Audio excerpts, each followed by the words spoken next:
Welcome everyone, my name is Manuel Martinez and this is another episode of Career Downloads, where each episode I basically hit the refresh button, bring on a different guest to really learn more about their experience and their background, to try and uncover any actionable advice that you can uncover as you're managing your own career. So for today's episode, I have with me Asal Gibson, also goes by call sign Vox. So sounds like there's a pretty interesting story around that, so I'm excited to dig into that. So I met Asal at a networking event. I didn't get much of a chance to kind of interact with her. Started to look at her LinkedIn profile, saw a lot of what she was posting, what she was doing. I looked at her background and felt that she would be an amazing guest to kind of bring on and just learn more about kind of what she's done throughout her career and anything that she might be able to impart onto others. So she teaches part-time. She's been a project manager. She also has started a nonprofit. She's, was in the military, still helps out the military. So there's a number of different ways that this conversation can go.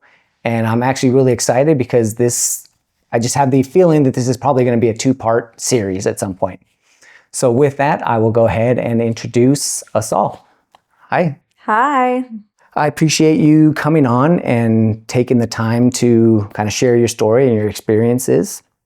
So to kind of get started, normally what I ask people is kind of what your current role is. And I know that you have multiple different ones, so you can name them all, pick a couple, and then just kind of a brief summary of some of the roles and responsibilities just so that people can get an understanding of kind of who Vox is today.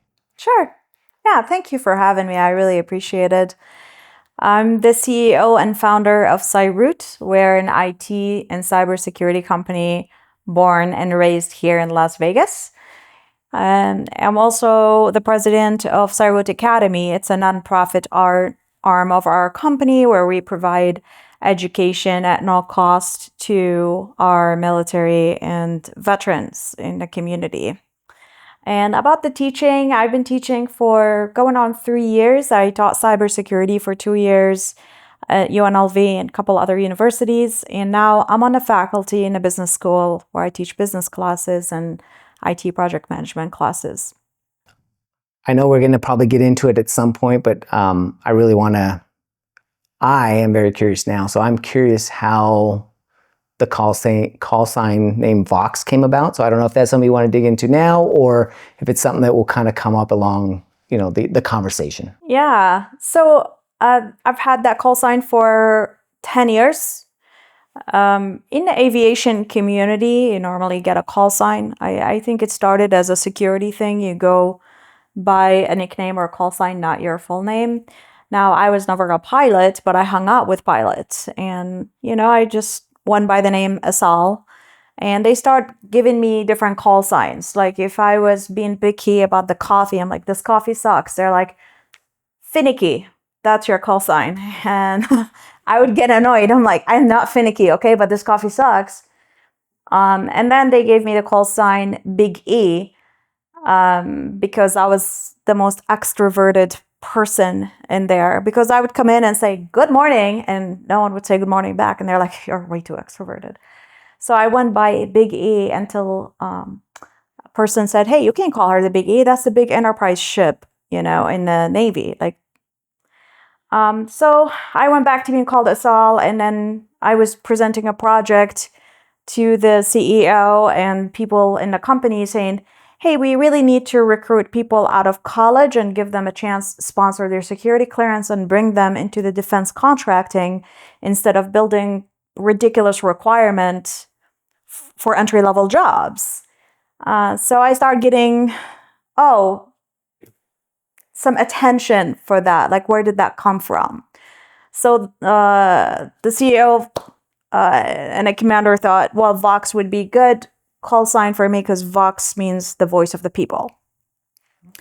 And I wanted to take a second to think about it, but you can't think about it. And if you don't like it, it will definitely get stuck. So the boss said, we're calling you Vox from this point on. But no one knew that outside of my office. And when I left the Navy, went to work for the Air Force, they said, hey, you have to deploy to the Middle East.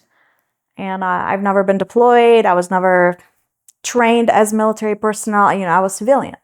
So I showed up there, and on day one, ironically, it was the first ever in my life. They said, do you have a call sign or anything you go by? And I'm like, why did you just ask me this? Because no one ever asked. And I said, Vox. So it became a thing, serving the Air Force for a couple of years. Just everyone called me Vox. And when I came back stateside, I had so many friends from the military. So it kind of became more real. It never went away. Well, and based on kind of conversations we've had and a lot of what you're doing, it sounds like it's very fitting, right? Vox, the voice of the people. So, I'm interested as we kind of dig into your journey and, so that people can understand kind of that parallel and where this goes. Yeah, absolutely. So now tell me a little bit of kind of your background, kind of, where you grew up and, eventually kind of what led you into technology. If it was later on in life, it was early, if it was later on, then just, we can get to there eventually, just so that people understand, just kind of the foundation of what led you to where you are now. So it's a little bit of a complicated story. I grew up in the Middle East and came to the United States in 2001. Didn't speak any English. Came here with my mom and my sister. We didn't have any money. My parents separated. And everything that you could imagine could go wrong went wrong. For example, we were supposed to arrive on September 12th, 2001. And we got held up and couldn't make it, until September 24th, of that year. So it was a difficult transition to get here. And my first job, I worked for food. I worked for groceries. And when people, hear that, they say, like, everybody works for food. I said, no, I actually worked for food as I got paid with groceries for my family. I didn't have any skills or language. And I walked 4 miles to go to the store. I opened at 8 a.m. and worked till 11 p.m. And the store, owner would say, take whatever grocery for your mom and your sister. And I did that for 6 months. I made my first $1 when I was sick. I was so burned out. I was getting very little sleep. And he would he would take my hours, calculate them, and he would look at the groceries I picked. And he looked at me that night and I was so drained. And he said, you owe me $7.50. And I said, okay, I don't have any cash. As you know, I've never had cash, but I'm happy to work an extra hour. So I think he felt bad. So he said, I'm going to give you a couple dollars to take the bus. You don't have to walk home tonight. So he gave me $2. And that was the first $2 I ever made. Actually, it was the first time I see US dollars in my hand. So I got out of the store and I decided it was snowing. It was crappy in Buffalo, New York. And I did not want to give it to the bus. I walked down the street and bought myself a hot dog. And that was a turning point for me to appreciate the value of money. It was such a big thing to walk in and say, I'm just going to have a hot dog and a longanberry in Buffalo for $1.50, right? And to this day, whenever I go to Buffalo, I feel like I go pay my respect to this hot dog shop and over tip whoever is there, because that's where it started. I couldn't continue to work for food. I knew this wasn't sustainable. So I was going to classes, learning English, doing everything I can to get out of that. Because once you're in it, it's very difficult to get out. When you're worried about not eating because you're not working, it's a problem. You can't make progress. So I started going into different businesses and say, are you hiring? Do you have, a job? And I remember a waitress said, well, do you have a resume? And I used to carry a little dictionary with me, and I never heard the word resume. So I would look in the dictionary, R-A-Z-M-Y. I'm like, there's no such word. What is resume?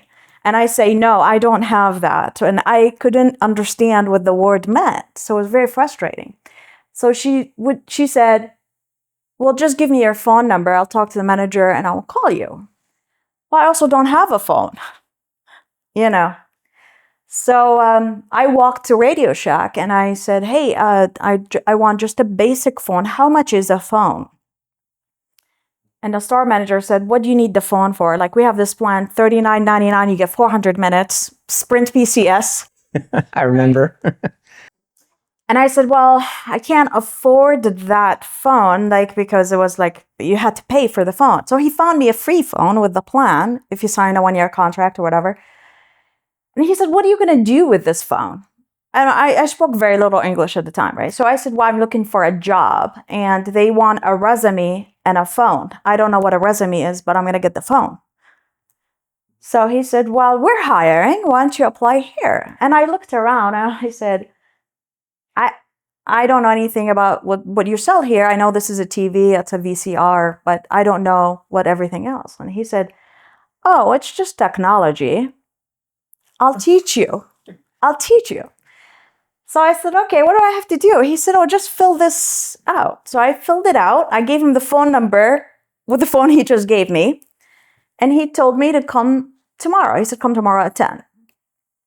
So I went in and started working there. And I used to have like sticky notes writing like a cable. I would write it in Arabic and in English. So I remember someone comes in and says, I need a coaxial cable. I'm like, okay, that's a coaxial cable. And that's where it started. I ended up staying at Radio Shack for about 5 years. I got my own store a year later. I became the youngest store manager at age 20. They flew me to Dallas, Texas. I met with the guy that did the commercial, Do You Hear Me Now? Gave me an award as top store manager in the whole nation. And that's another turning point. I was like, holy like, I'm only 20. I got a whole staff. I got $1 million inventory. I can do this. So Radio Shack closed down, went out of business. So I want to, yeah. I want to stop you right there, and only because I know that was a lot. I just dumped everything on. Perfect. And I didn't want to interrupt, but there was a couple things that you mentioned, and I'm just curious to kind of how this went. So 5 years, it's a long time, right? And it sounds like it gave you the chance to, understand a lot of the technology. So the fact that the store manager, whoever it was that had hired you, was willing to kind of teach you and help you. And was it just the technology part of it, or was it also, it sounds like you're also selling. So I'm just curious the types of skills that you picked up in that role, because I'm thinking to myself as a sales associate, the focus is probably more on sales. So is that kind of what helped you progress, along with also understanding, the different technology that's there? Is it also the customer service? Like, is it all of them? Is it one of them? Like, kind of what helped you progress in that to get your own store at 20? I mean, that's amazing. I've always been a sponge, right? My dad, at second or third grade, I remember I had a bad grade and I was very embarrassed. I was hoping he doesn't ask me. And then he said, did you study enough? And I said, yeah. And he said, not enough, because if you study well enough, you will get an A, right? If you work hard, it will translate into success. So he said that repeatedly throughout my life, that I started to believe it, that if I study, and it's not just applicable to school. So when I was at Radio Shack, I had repeat customers. They would come and it would be like, hey, Asal, like, how do we get this VCR to work? I just upgraded to whatever, the flat screen TVs were coming out. What component cables? And I would go study this stuff. And I would sketch it out on a paper. I would put the green, blue, and red cable and show them the difference between digital coaxial versus... And people loved that. They loved the visual representation. And I loved being able to explain this technology and how it works to them. And that made me successful. People start coming to me, asking for different things, or like, cameras. What was the specs on a camera? I invested a lot of time into learning the product, and sales just followed. Okay. And that's helpful. So it sounds like it, and I'm going to slowly, probably towards the end of the conversation, weave the theme that I'm starting to kind of discover.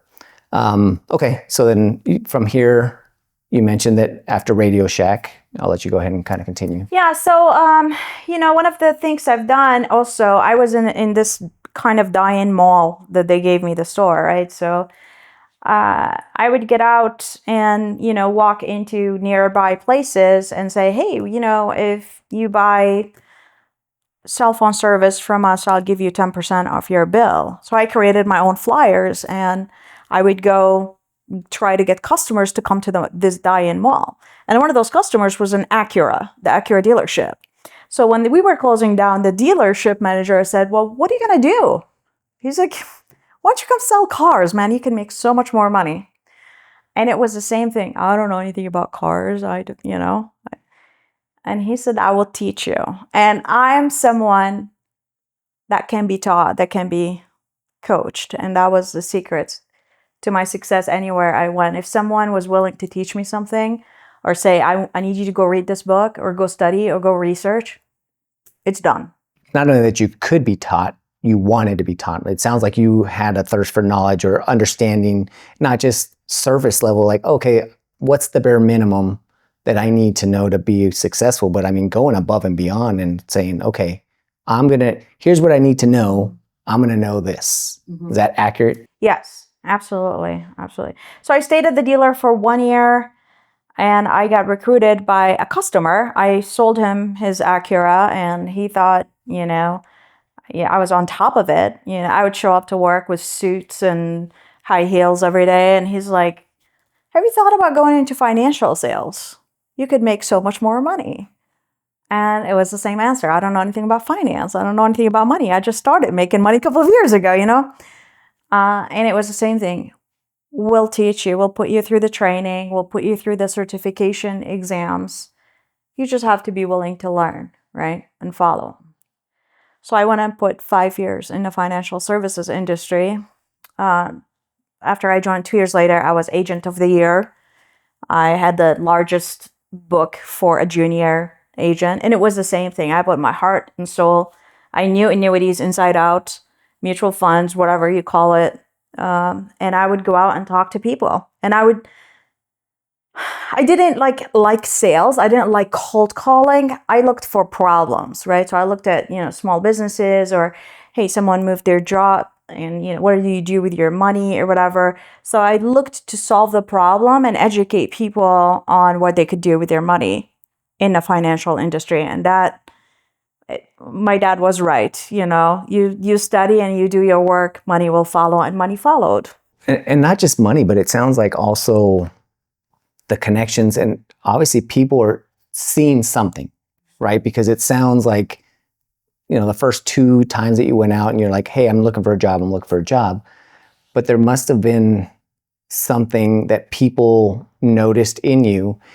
And then I'll tell you that right now, it just even sounds like the honesty and say, hey, have you ever thought about car sales? And you weren't, yeah, well, no, I haven't, but I can do it, right? Like they obviously saw probably like an eagerness or a willingness to learn, but still being honest and saying, I don't know anything about that. Like, this is what I do, or this is what I've done.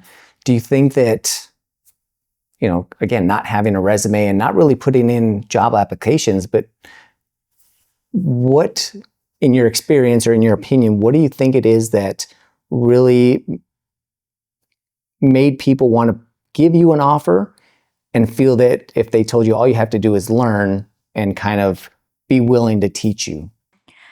I think I value that so much that I follow that in my business now. I only hire and bring people that are willing to learn, right? People who are hungry to make a difference for people around them.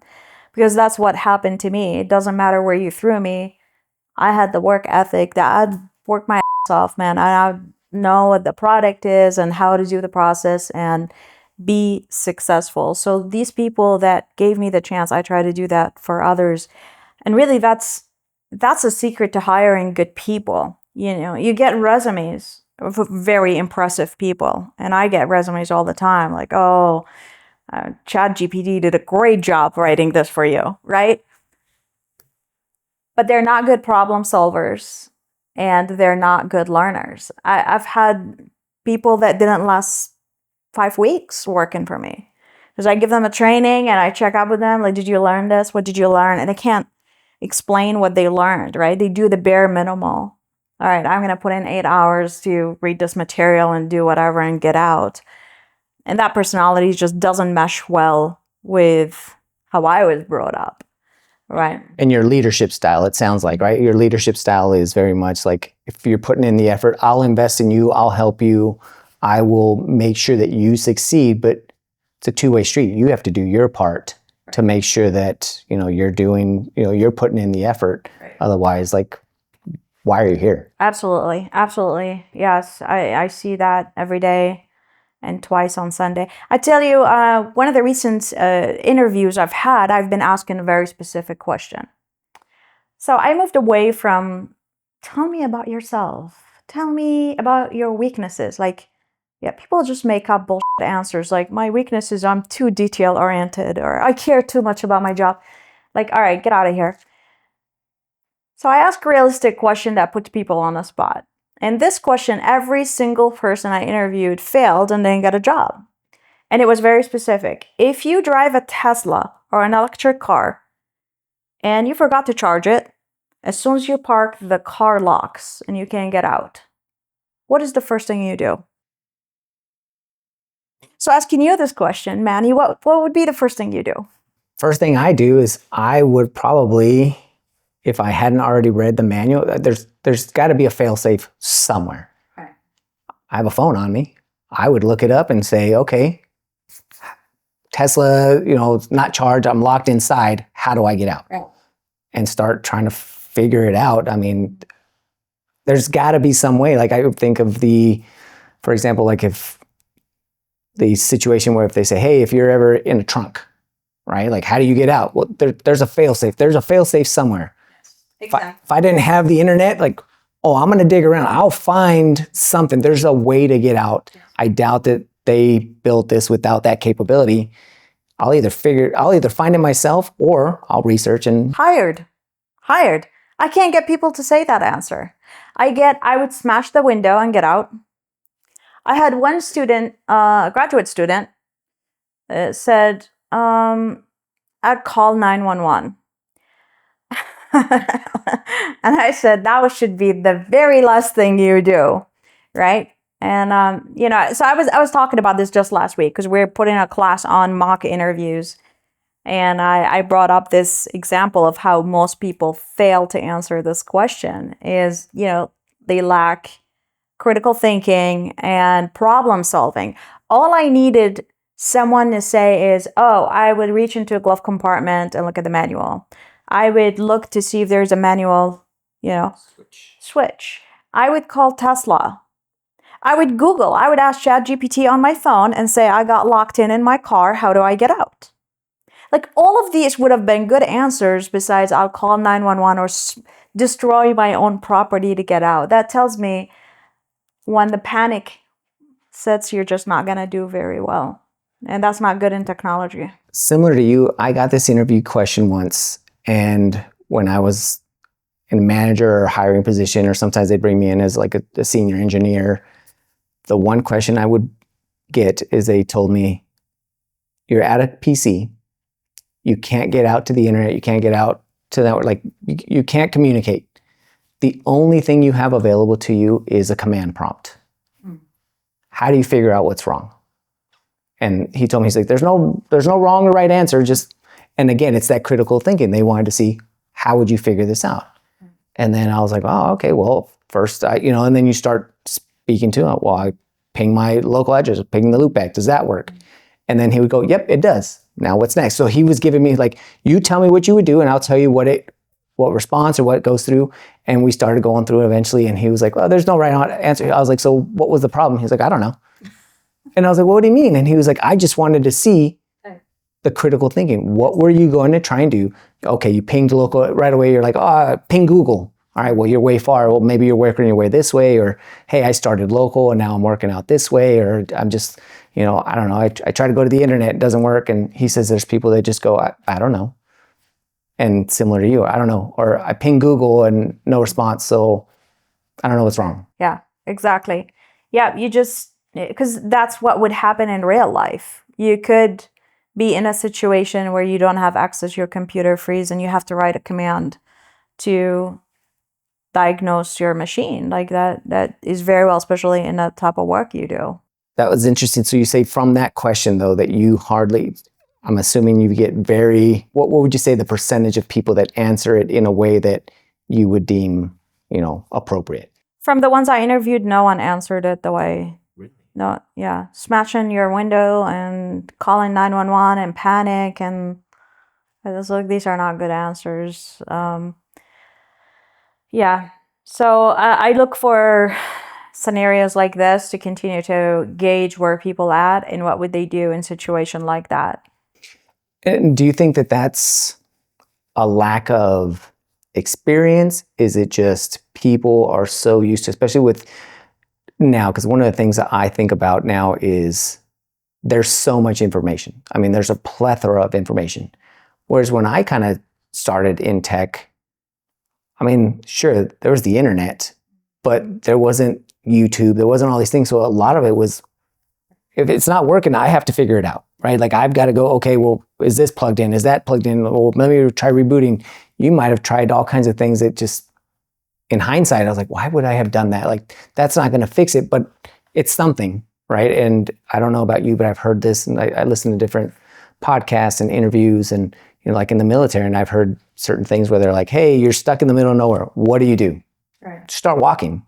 Well, which direction? It doesn't matter, right? Like you start to get information as you're moving. Like if you start heading east, at some point you'll figure something out and be like, oh, maybe I'm heading east. This is not the right way because I know I should go this. Similar. Do you think it's a lack of what's being taught in school? Is it just things are so easily accessible that, I'll just smash a window because I'll just replace it? Like, what is it that you think leads to people not developing critical thinking? It all starts at home, right? How do you raise your kids? Do you just hand them everything, or do you let them struggle a little bit? I mean, I struggled a lot because of the region I was. We had wars and, my parents divorcing. So like I had a lot of struggle to go through. But still, even if you don't and everything is nice and peachy, don't make it too easy on your kids. Don't just hand them everything. I have a 12-year-old stepson. When he asks for something, I say, what are you willing to do for it? He has an Excel spreadsheet of the chores, so you pick up dog poop or take the dog out for a walk or you clean the pool. I pay $5, I pay $3, and he's like, all right, I want to go out for Korean barbecue. And I'm like, how much do you have? Or you don't have enough? All right, if it's fine, I'll pay the extra $50, right? But teaching him the value of money and earning and solving the problem of what he needs. You need something nice. What are you going to do for it? Instead of just handing him everything, because you're really doing people disservice. And same thing in schools, right? But it starts at home. I blame the parents more than I blame the school, because that's where it starts. But then you don't always have good parents that would mentor you and teach you these skills. But yeah, if kids don't experience that growing up and they want to come into the IT industry and they get locked out of their car, so they call 911, like I'm like, you got to go do some work on yourself. You can't overcome something. You can't build that resilience if you've never struggled, if you've never failed, right? Like you can't overcome something if you've never undergone, any type of hardship. Right. That completely, I understand, and it makes sense to me. It resonates.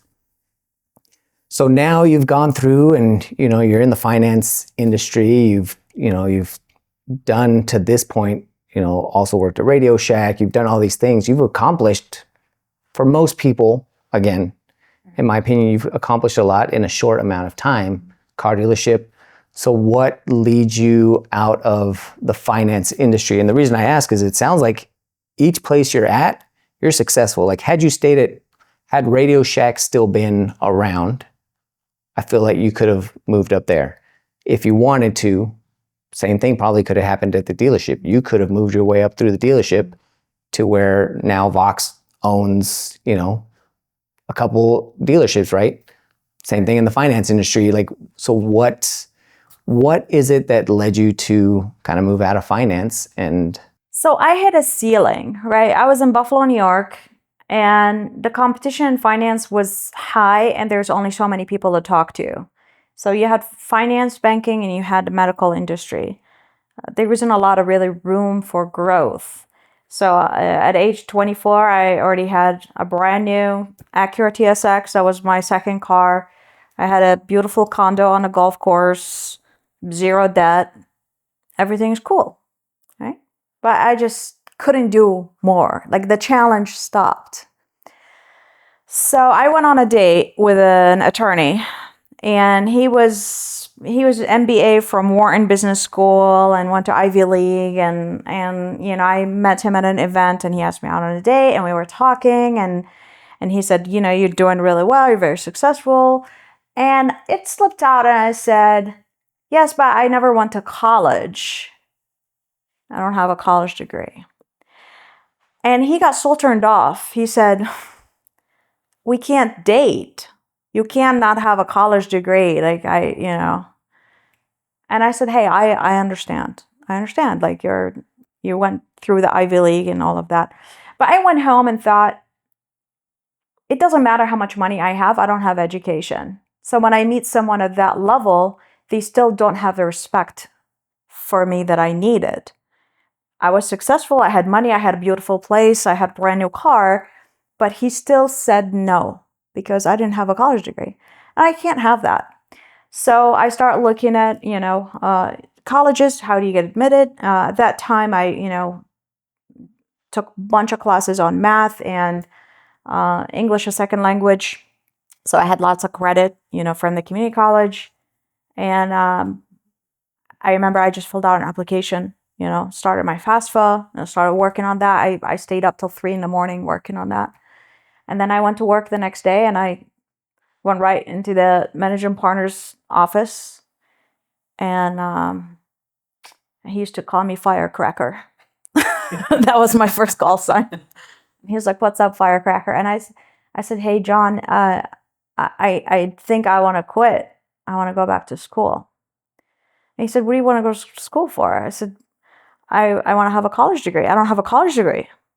Like, I don't know what I'm doing investing money for doctors and lawyers when I don't have a degree. Do these people know?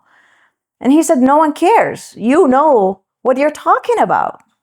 He said, people with MBAs come to my office asking for internship, and you want to step away from it. He's like, you're stupid. You're being really stupid. And I said, I need to do this for me because now I'm wired a certain way. So I asked for a sabbatical, a 1-year sabbatical. I went and did my bachelor's. With the credit I have, I did it in 3 semesters. I took like 20 credit hours a semester. We just went through summer, winter, took classes, back to back, no break. Finished. I loved it. I loved being in college. I loved studying. I loved the collegiate life. I loved student union. It was a new environment for me. I was happier in college than I was in finance, having my own office and feeling like I made it. I preferred the collegiate life. So I decided to do my master's, and I did it in statistics, population statistics in geography. I was like, all right, now I have finance background, I understand data, and I've traveled the world. I'm an immigrant. I want to do something in geography in the population and understand the movement of people. Why do people move, and how does that impact them and the cities they go to? That was my research interest. So once I got into grad school, I never wanted to go back in finance anymore. I just stayed in grad school. I did a study abroad in Spain, came back from Spain, and I said, I'm going to move to DC. I'm going to sell my condo, and I'm going to move to DC. I want to work for the government. Interesting. And what is it about the government that called to you specifically at that time? Was it something that you had experienced or learned within college, or just moving around? Like, what? A lot of it was my college professors. They're like, hey, you should really be in Intel. Like, you're really smart. You speak languages. Have you thought about Intel? And What can you do until in Buffalo?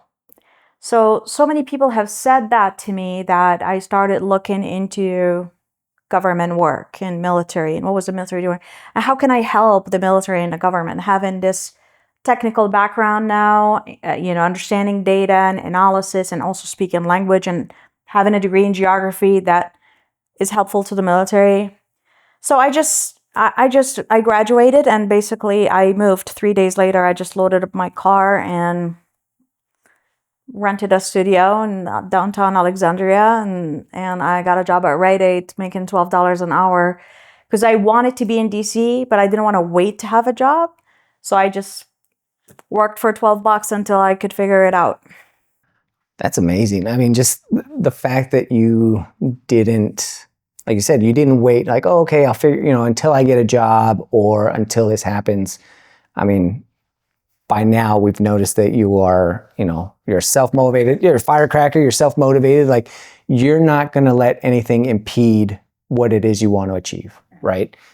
And how long were you there, working at Rite Aid before you, eventually led your way into, I'm assuming from here you led into the government, but what was that process like having, you have your degree, you have these different experiences, how long did it take and what did you start out doing?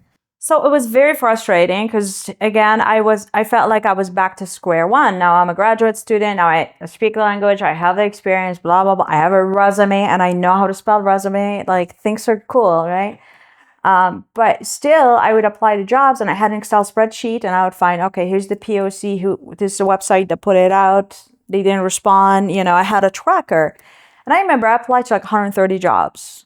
I had one interview and they never called me back. So now 3 or 4 months went by and that $12 an hour wasn't cutting it. Because remember, I burned through my money paying for grad school. So I had to do something different. And someone said to me, hey, have you considered staffing agencies? Maybe you should call a staffing agency or like a headhunter and something like that. So I said, all right, let me look into it. So I looked up staffing agency, found Kelly Services. I called them. Hey, introduced myself. Do you guys have any jobs? I'm looking for a data analysis type job or, financial, like a fintech. And the lady that answered the phone was super nice. She said, send me a resume. And I'm like, God damn, one more person. So I said, what's your name again? And she said, Yasmina. So I said, okay, Yasmina, what time do you go to the office tomorrow? And she said, 8 o'clock. Why? I said, okay, well, do you like coffee? I'm going to bring you coffee. I'm going to stop by because I want to give you my resume in person. I don't want to just submit it online. And she said, no, listen, you don't have to. I promise I will get back to you. And I said, okay, you don't worry about it either because I'm going to do it anyways, right? So next day I woke up, got my hair, makeup, put on suit, high heels, got her Starbucks. I walked up to her office with printout of my resume. How do you think that turned out? I'm pretty sure it turned out very well. And she probably said, hey, again, it wasn't, even after she told you, hey, it's fine, you don't have to. I know I don't have to, but I'm going to. It shows initiative. It shows something different, right? Everybody else will be like, okay, hey, I'll send it and move on to the next one. I start to think to myself, this person is serious. They're presented, just everything about this says, I may not have the job, but I'm going to find you one because I know that you're going to be successful. And that's exactly what she did. She got on the phone and she started calling her high-end clients. So she called a company called Booz Allen Hamilton, which was the biggest employer in Washington, D.C., biggest defense contracting. And she said, hey, I got this girl. You got to get her a job, temp anything, because she's going to find something in no time. A week later, I was at Booz Allen. And they brought me on to work there for 3 months. I was there for 3 years. And what did you start out as? Because I'm guessing that if you were there for 3 months, or it was supposed to be 3 months, you're there for 3 years, my guess is that what you started at is not where you ended at. I started filling in for someone who was on maternity leave. And she was doing data analysis, analytics, reports. which I ate that stuff up. It was no problem. So I did her job without training. And 6 months later, she came back, 3 months or whatever. Someone else went on maternity leave, so I filled in for them, taking a different role. But it was all learning data. It was in the learning data department, so it was within my studies and what I've done as a data analyst. But I worked on a project that was very significant. It was a problem for Booz Allen. They had paid $250,000 to a consulting company to tell them how could they vet students to hire into Booz Allen based on the schools they were coming from, because they thought a lot of the recruits come from the same universities the C-level people graduated from. So they were bringing people from their network. So that was a problem discussed on the phone with executives. And I said, hey, well, we do data analysis. All we have to do is come up with a selection criteria and grade people based on that, on the selection criteria. This way, you eliminate the biases. So I wrote it in an Excel spreadsheet. Oh, wow. So it's simple. It wasn't even anything complicated, just an Excel spreadsheet. Yeah, I said, hey, if you graduate from this or, you did this. And I did the same thing for classes. So as they partner with classes with other universities, some universities also got the advantage to be a partner with Booz Allen because also someone that works there referred them, but they didn't have the online capability or chat room or whatever. So I basically put the questions of what they need, and I created metrics on a selection criteria, and we took examples of cases and plugged them in. And I said, look, like this particular company that we deal with gets an F. That should not be an education partner for us. And that was a problem that I solved for Booz Allen, that they took it and actually turned it into a process for vetting recruits and companies that provided education for them. And I think that goes back to that critical thinking, right? It's just understanding like, okay, hey, we paid for this. Wait a minute, let's think about this. Let's take a step back. Sometimes, and I don't know about your experience, and not just in government, but in any role, sometimes people kind of get too hyper-focused in, well, how do we do this? Let's pay more. And like, well, hold on, let's take a step back. What are we really trying to solve? Mm-hmm. Okay, this is just a small piece. Let's take a step back and let's try it from a different angle, or let's try a different solution. Right. You don't need $250,000 to have some company, gonna write you a document you're never gonna read. You need someone to say, here are the questions and here you could add values and have a scale, boom. That eliminates all biases, so yeah. And that continued, I'm assuming, just different projects like that, and that was a successful project. So you mentioned that you were only there for 3 years. During that time, you're putting a lot of what you've learned in the past into play. Is there anything that you feel that you have that you learned in those roles that have served you later on, or is it really just in that time frame they got more of the benefit because it's just you outputting everything that they need? I've never worked at a place where they benefited more from me than I benefited from them, because I'm a sponge, right? So I've always reached out to people, attended volunteering opportunities. I took the classes. So I always felt like I got a lot more from, like Booz Allen, I learned a great deal about data analysis and handling relationships and handling senior people and, conflict resolution, especially as a young person in their 20s. So even with that problem that I solved for them, I still feel that what I've learned from them is a lot bigger in value than what I gave. So then after your 3 years, is your contract up now? Did you find another opportunity? Kind of what makes you say, hey, it's time for Vox to move on? So I hit a ceiling again, right? So they were restructuring, people got let go. All of a sudden, I have a new manager that I didn't know. I had to prove myself to, and I just felt like it wasn't going anywhere. So all I did is create a LinkedIn profile. And I just put my experience in there. A week later, a recruiter called me and said, hey, I saw you work at Booz. How are things going? We're a startup company and, looking to hire someone to do data analysis and stuff like that. So I said, oh, okay, great. What do you guys do? And he said, we work for the Navy, for the US Navy. I'm like, well, guess what? I don't know anything about the Navy. And he said, okay, well, I'm going to send your resume over to the CEO. And he called me back. He says, the CEO wants to meet you.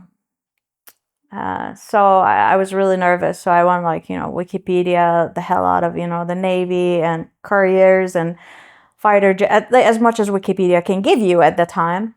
And showed up the next day to the interview. And that CEO was the most brilliant person, the smartest business person I've met. So he asked the type of questions that I ask now. I learned a lot from him. I think I got a lot from him than I gave him, right? So he asked me, he said, what do you know about the Navy? And I said, well, I know they have carriers and they have, F-18s, they fly out of the carriers and, we have missions all over the world. And he goes, stop. You don't know jack. And I got a little scared. I said, caught me. I don't come from military background. My knowledge comes from Wikipedia. And he goes, but I'm going to give you a job. He said, actually, I don't have a job for you, but I'm going to create one. Do you know why? And I said, I don't really know. Because at this point, I don't know what I could offer this man. And he said, because you're hungry and you have work ethic and it's really hard to teach people to be like you. And I like your story. And I said, okay, well, I'm very grateful. That was another turning point. He hired me, sponsored my security clearance, which brought me to Intel and military. Where on Booz Allen, I was just doing data analysis stuff. So now things turned around. And he mentioned your story. So is it when you had put out your resume, like how far back are you going? Are you including everything starting from, Radio Shack, or is it just things that are more recent? Because, I just kind of want to dig in a little bit more. One, your story, because you're the fact that, you told him like, hey, this is what I learned in Wikipedia. If he's interviewing you the next day, he's like, well, wait a minute, she went and read all this stuff overnight. Like, obviously she did some research, and then the honesty to say, nope, this is where I got it. So how was it that he was able to kind of understand your story? Because a lot of times people say like, oh, well, they looked at my resume and I can look at your LinkedIn. I don't remember seeing like the Radio Shack and all that. So I'm just curious what you are and aren't including for somebody to be able to identify that. Yeah. Well, I had 3 jobs, right? 3 or 4 jobs. I had Radio Shack on my resume. I had car sales, finance, and, Booz Allen. So he saw the transition of where I came from retail, making it, and, I had like, oh, I won Agent of the Year, and also looked at the education, right? So maybe I should call him and say, hey, Mike, why did you give me that opportunity? But that was it too, So, you graduated with an associate degree, and then you did your bachelor's, and you did your master's. If there's anything you can get out of my resume is progression. I didn't go to Harvard, but you could see where I started and where I'm at. Perfect, and that's kind of what I understand. And I kind of figured that that's what it was, but I just kind of want to paint the picture so that people understand when they say, hey, I like your story, I like your background. Hey, I showed them your resume. I kind of want to highlight that point that says, okay, here's what they saw, right? Like when you hand somebody your resume, they see a progression. And it's not just, it's a progression. It's not, well, you went from Radio Shack to Best Buy to like a lot of lateral movement. Hey, you accomplished your degree. And you made a comment earlier, like, oh, this is an amazing resume. I see ChatGPT wrote this for you, because you're not highlighting yourself. You're not explaining what it is that you do. And I think that's a problem that I see today, right? Like, oh, this looks really well written and polished, but it doesn't tell a story. And I'm guessing that, again, I haven't seen your resume, but if you look at it, it tells a story of progression, of hunger, of wanting to improve. So again, that's why I asked. I just wanted to kind of hear your your input of it. I was just honest to put my experience, right? So I always understood that resume should be the last 10 years, and I put the last 10 years. So if you look at my resume now, it doesn't have Radio Shack because I was 20 plus years ago, right? So yeah, I mean, I should give him a call and say, but because I tell his story often. I was on a podcast and I actually tagged him on it saying, told this story, and he commented on it. But such an instrumental person in my career, in my life, and how it changed things around for me by giving me that opportunity. Because once I got the clearance and I was in that space, I stayed in the defense contracting, for 10 years until I moved here. Right. And I'm sure it opens up a lot of opportunities for you as well, right? So part of just, hey, now I'm in defense, now I'm doing this, but now you have your clearance. So now, again, your resume and everything else, but this person now helped open up more doors for you. Right. So is there anything else that you feel that he did for you apart from creating a job for you and, and providing these opportunities? I mean, that was the best gift anyone could have given me in my career. That I'm very grateful for. Everything that happened really was off of that. So even I wasn't there very long. I was only there a year, but I moved on to work for the Air Force. I ended up deployed at multiple locations. I was doing things in the field. And then from that, the State Department brought me on to do analysis on technical systems used for open source intelligence. From that role, so moving from there into there? Okay. Yeah. So I was deployed. I was in Kuwait for a total of 2 years, and the State Department offered me a job to start a department for Secretary Pompeo to do open source intelligence for his detail. And I was the first person there. I literally flew from Kuwait, got my stuff out of storage, set up my apartment. I was on, sleeping in an air mattress, and walked down to work, and it was amazing, And I'm sure it was amazing, and also there wasn't any struggle. Okay, hey, it's me by myself. I get to set this up. I was part of 10. Oh, okay. 10 hires, so I was the first one. But yeah, we had 10 employees for a while, and then the department grew. It's probably pretty massive apartments now, And all these experiences, apart from just kind of growing and getting to travel, I mean, I know it's defense contract, so I'm not asking you to tell me what were you doing, but if you can kind of summarize, is it still just kind of statistics? That's kind of the main area of what you're doing, or is it, So the purpose of that was for us to evaluate the systems they wanted to use, right? So looking at the technicality behind these systems and how the systems collected information. And there was a lot of things that you can and can't do. Obviously you can't spy on U.S. citizens in the U.S., right? So all our work was for U.S. embassies all around the world. And the main concern was the secretary, making sure the secretary is safe and nothing happens that could harm or cause an embarrassment. So we looked at these systems, and my experience from deploying and working on issues terrorist groups like ISIS really helped me be successful in that role at the State Department. One of the first cases I got to investigate and look into as an analyst was the Wuhan virus. And I remember I came home and I told my husband, I was like, hey, it's really weird. I must not be doing well here to be researching some virus in China. And he's like, yeah, I heard about that. It's coming on the news. I said, yeah, it's not classified. People started talking about it, but it's in China. So I didn't understand the magnitude of where was that going to go. So we actually did that just to look at where that was going.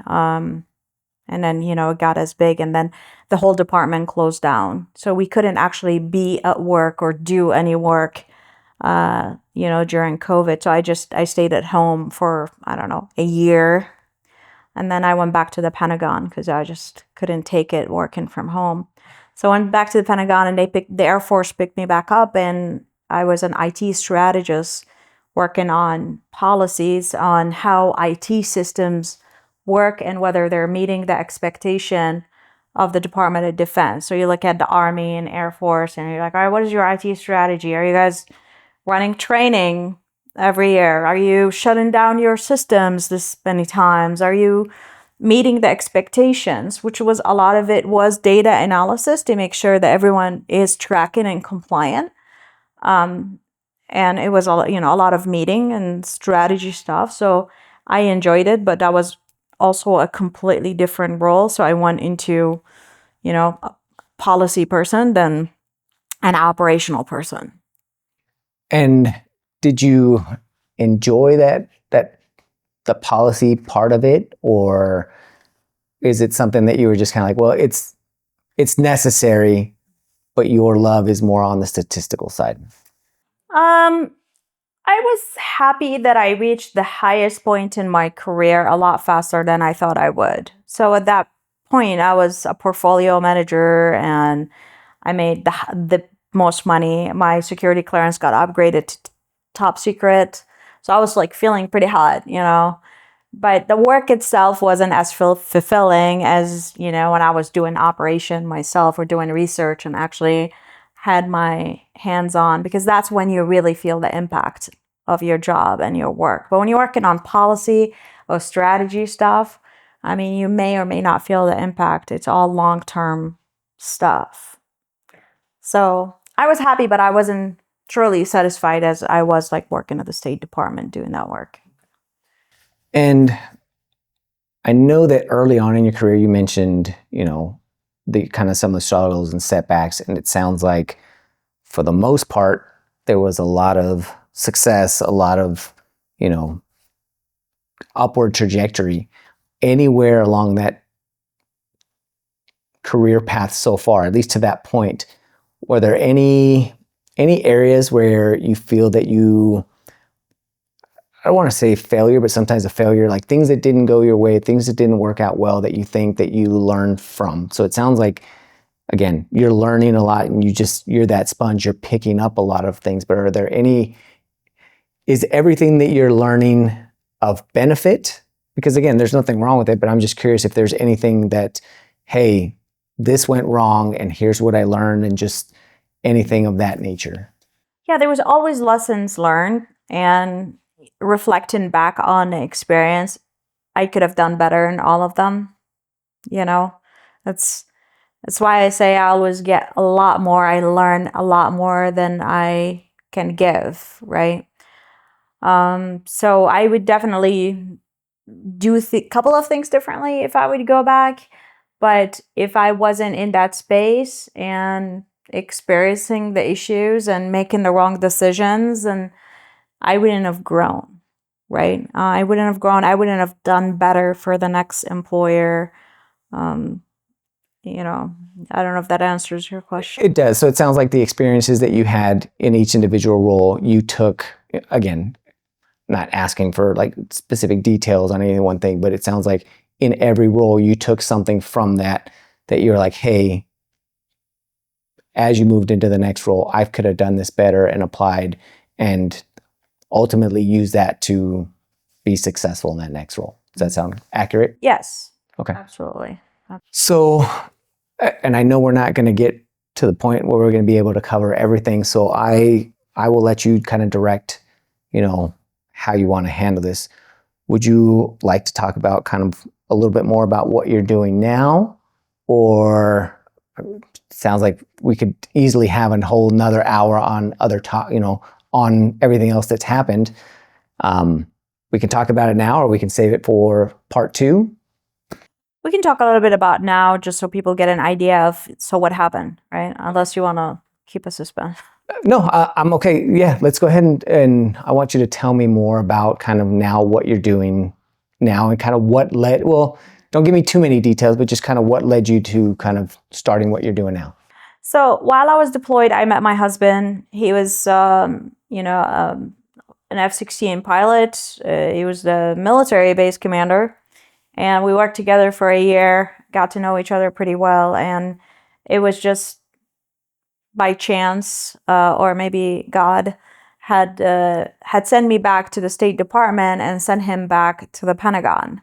So that's when we started dating and got to know each other pretty well. And he decided he doesn't want to be at the Pentagon anymore. He wants to fly again. So he pursued an opportunity at Nellis Air Force Base, and he asked me to come out and take a look. At that time, we weren't, married or engaged. I was just a girlfriend. So I came out to Vegas and I just partied my ass off, And I woke up the next day and I'm like, you want to move here? I'm like, not gonna happen. This is like Disney World for adults. Like, no one should live here. I won't make it. So he said, no, it's just completely different. We're not gonna live on a strip. It's gonna be a different life. So it took a good 6 months to work it out of how we're gonna move here. For him, it was easy because he had a job to go to on Dallas. For me, I just reached the highest level I could reach for the time. So I wanted to enjoy that position and see where it goes. So I kind of was in a situation where I either leave my career or stay, but leave this person that I love very much. And I walked into the GS15's office, the director, and I explained the situation to him. I said, I'm going to have to leave. And that situation was like, I really appreciate the opportunity, but my boyfriend is moving to Las Vegas and I have to go. And here's what he said to me. It reminded me of what John said. Oh, you throw in your career for school. What do you got? MBA. People with MBA are begging for your job. He basically said, so you throw in your career away for a boyfriend. And I said, I'm not throwing my career. I'm just throwing a job away. My career is not going anywhere just because I'm moving to Las Vegas. And he goes, yeah, you're going to call me crying for your job back in a year.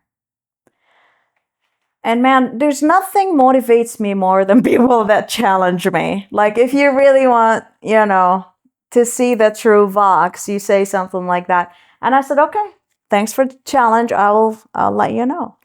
So we moved here and I started, applying for jobs. Now, the one thing I learned throughout my career, I never got a job I applied to, ever. Interesting. I've always applied for jobs. No one ever called me and offered me a job because I applied. I don't know what happened with all these people that applied to jobs. Like that never happened to me. I always gotten recruited to the jobs and I, if it sounded good, I said yes. So when I moved here, I don't know anybody, started looking for jobs and I'm like, you know what? I can do contract work. Like, just, I don't need to be a W-2 employee. I'll just go back to filling different, if someone on maternity leave or whatever. So I need to reestablish that. So I filed for an LLC. And sure enough, I got a contract with Airbnb doing risk management. It was filling in for somebody. And then I got a contract with MGM doing IT project management. And then I was like, all right, this is going to work out. This is going to be okay. So just continue at that. Last year, I had a contract with Clark County School District where we managed the upgrade of the firewalls and cybersecurity systems for 360 some schools. So that was the biggest project. I managed. Everything was deployed on time and on budget. So I'm very happy about that. And just 6 months ago, I decided, hey, I want to scale. I want to start hiring people. I don't want to handle one contract at a time and continue to be operational. Like I need to learn how to go be a CEO. How can I bring work and employ other people? And that's what I've been working on. That's amazing. And I really want to dig into that. And I hope that was enough of a teaser for people to kind of get an idea of, where we're going to end up leading towards. Before we wrap up the conversation, I just want to kind of open it up to you. From what we've discussed so far, is there anything that maybe I haven't asked you, anything that you've thought of that maybe like, hey, Manny, this is something that I think is important for others to be aware of, or hey, this is something important that I learned, whether someone gets value out or not, that you really want to kind of discuss? So I'll kind of leave it up to you. So last year, I was honored by Creech Air Force Base 489 Squadron to be the honorary commander. And that's something, they asked me if I want to be the honorary commander. I also had no idea. And I said, I don't know. I have no idea. Well, what do I do? And they said, well, with all the support and things you're working on the veterans community, we think you'd be great. So I said, okay. I submitted my application. The squadron leadership said, yeah, looks great. You're on board. So I went in. They had a ceremony thing, and I was just so honored and flattered to be called an honorary commander. And I was asking other people of what does that entail? Like, what do you have to do? And pretty much most people said nothing. It's an honorary thing. It's just the title. You go to their events, and, some people said, oh, you can go to their Christmas parties, or if you want to host a Christmas party at your house, stuff like that. So I'm like, no. I don't do just the honorary thing of just sitting around doing nothing. I'm grateful you called me an honorary commander, but I'm going to earn that, right? So I went back and met with my counterpart, the colonel who runs the squadron, and I said, I want to know your pain points. Tell me about your problems here, things that I could work on. Not Air Force matters that I can't change, but things that I could change. And we started talking about morale issues and what the airmen need, especially on Creech Air Force Base. It's just like a deployed location. I've been deployed, so I know what it looks like. And Creech is very, very basic, as far as like services and amenities they provide the troops.